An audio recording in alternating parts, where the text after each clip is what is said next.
Hi friends, நாங்கள் சோளத்தை பார்ப்போம்னு போயிட்டு இருக்கக்குள்ள சோளமெல்லாம் முத்தி இருந்துச்சு. அப்படியே 2-3 கதிரை எடுத்து உடைச்சி சுட்டு சாப்பிடுவோம்னு ஐடியா எடுத்துட்டேன்.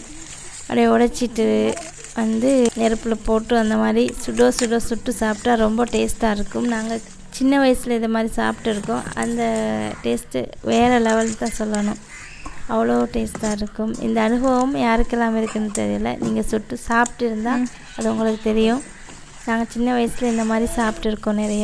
இந்த மாதிரி சின்ன சின்ன அனுபவம் ஃப்ரெஷ்ஷாக உடச்சி கொண்டு வந்து சுட்டு சாப்பிட்றது இதெல்லாம் கிராமத்தில் இருக்கிறவங்களுக்கு தான் கிடைக்கும்.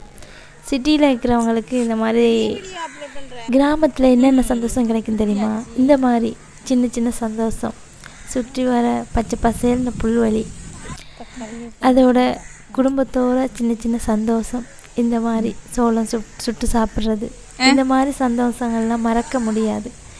இதை கிராமத்தில் இருக்கிற நாங்கள் எப்போவும் இதெல்லாம் அனுபவிச்சுக்கிட்டு தான் இருக்கோம்.